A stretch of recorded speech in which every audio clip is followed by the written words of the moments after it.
Good morning, friends. It's Krista from Hubertstown Home. If you are new here, welcome. I would love to have you click that subscribe button down below. It's that time of year and we are talking large family vacations. So today I thought, since it's that time of year, I would share our top 10 vacation tips and tricks.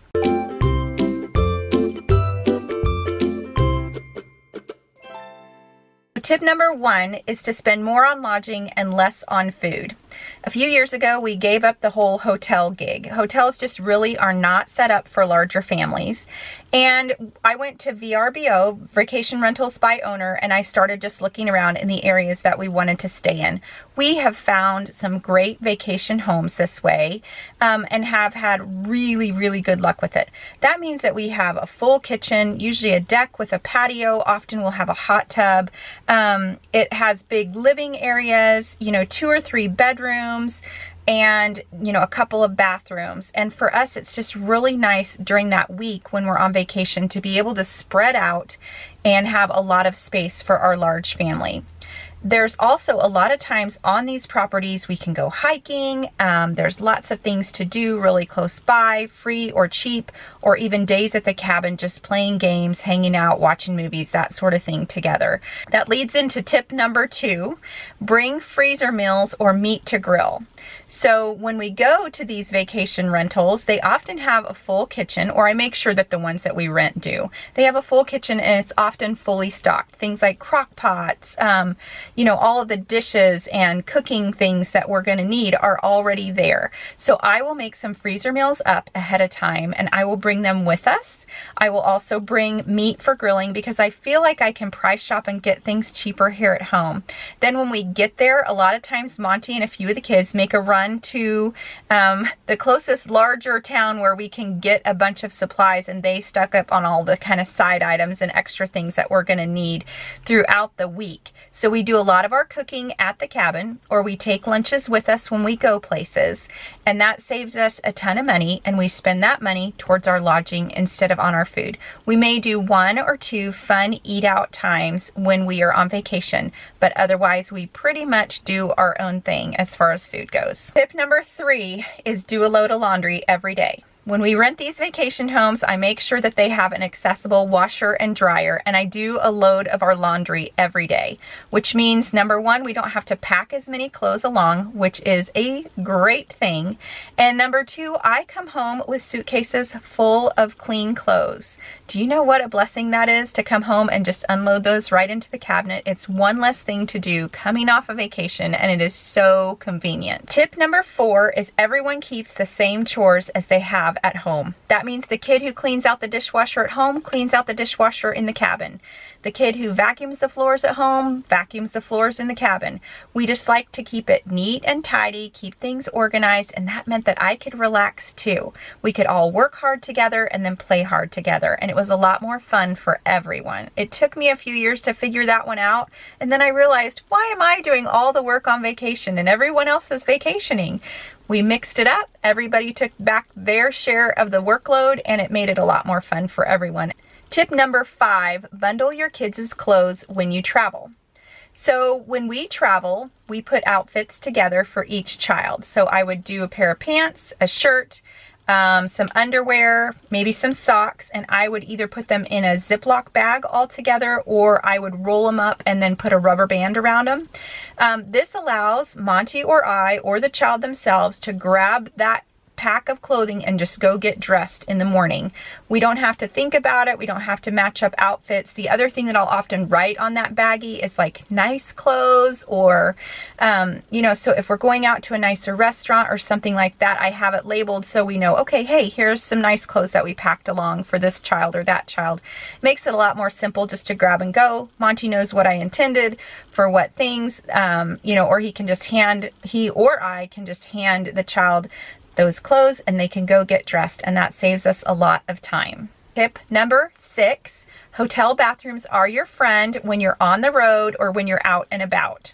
So we have found that it is very difficult to drag our large family, especially our younger kids, into those nasty gas station bathrooms. just the whole time you're cringing, you're trying to keep track of all the kids and all of that and keep everybody, you know, from touching anything. And it's just a difficult mess. Sometimes there's lines, sometimes it's super dirty.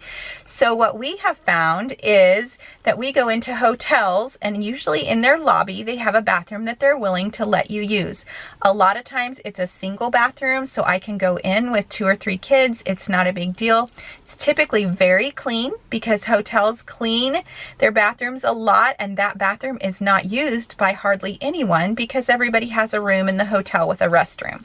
So typically hotel bathrooms are very clean. A lot of times we'll stop at a gas station that's across the street from a hotel, and I will walk over to the hotel with the kids and go take them to the bathroom instead of going into the gas station. So I don't remember where I learned this tip. I know it's probably from another large family mom, but this is one of our favorites, is to use hotel bathrooms. Tip number 7 is make good use of mealtime. So we have done what we call a progressive meal in the car. So as we travel, I have a whole little cooler up front with me of different items. A lot of times we do this for breakfast because we'll leave super early. We'll travel a few hours down the road. The kids are snoozing and whatever, and then we'll get out breakfast. And we'll do what we call a progressive breakfast. I have cups, each color for each child, and I will fill them up with, say, the first round is going to be like fruit. And so I'll do some apples or something in there. Cut up some apples, put them in each cup. We pass them all back around the van, and they will eat apples for a little bit. Then they pass all of their cups back, and I fill it up with the next thing. They don't know what's coming next. A lot of times intermixed with different things, I'll have a little treat like maybe some powdered sugar donuts, or, you know, some pieces of Pop-Tart or something like that that they usually don't get when they're at home. And then we'll just keep passing it around. Maybe some summer sausage and some cheese, maybe some hard-boiled eggs will go into those cups. And we just kind of keep passing it around. And it just kills a lot of time. They're excited to see what's the next thing going to be that shows up in my cup.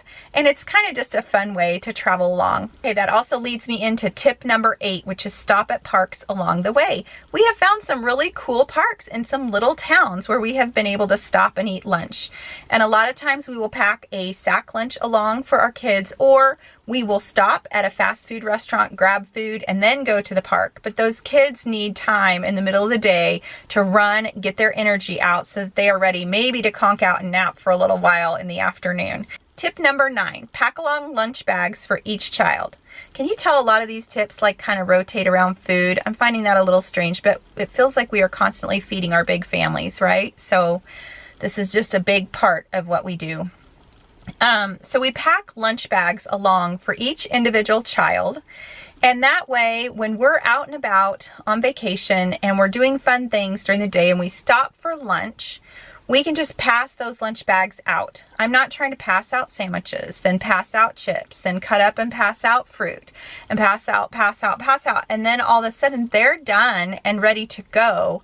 And Monty and I just got done passing everything out, and we haven't eaten yet. So the lunch bags make it a lot easier. Every child has their personal preferences in there. You know, one kid wanted grape jelly and one kid wanted strawberry. Well, if they're in their individual lunch bags, I don't have to keep track. A lot of times they will help me pack them in the morning before we leave, and we will just pass out those lunch bags, and everybody can have their lunch bag. We all eat together. It's a much faster process. We put the lunch bags away and we are ready to go. So there you go. That's our lunch bag tip. Tip number 10. This is a very important one. This is my favorite one, and it is to plan a down day in the middle of the week. So when we go on vacation, we typically go for about a week. And in the middle of the week, I start to notice we're really losing steam. Kids are tired. They need naps. They've been sleeping in, you know, a different place, not in their own beds. We've been going, sometimes staying up late at night to do things. And the kids are just really tired. Especially when we have a vacation rental, it's really nice because we can just have a down day where we stay at the cabin that day. Maybe we do a little short hike or something like that.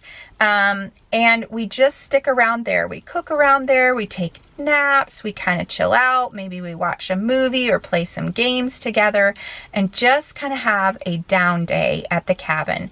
That is so helpful midweek to kind of keep us going, keep the arguments down, and keep life a little bit more organized and settled. It just helps everybody to feel more comfortable with what's going on. So for those who like to go, go, go, like Monte and the older kids, sometimes they don't like that down day in the middle of the week. They don't really need it. But I and the younger kids really do. So we will send them off to do an activity that day in the middle of the week. They can go and do something that maybe doesn't work for us as a whole family, but they can go and do something that they want to do. So those are my top 10 vacation tips and tricks. I do have one bonus tip for you, and that is that I keep a vacation packing list and a vacation menu from year to year. I keep those on my cozy calendar in my lists. I also want to add that the vacation footage that you're seeing in this video is actually from last year's vacation. We went to Colorado. We had a beautiful, beautiful vacation up in Colorado. So that's where this footage is. And that was my very first video that I ever filmed. So there you go. Hope you enjoyed it. Thanks for watching today. Bye-bye.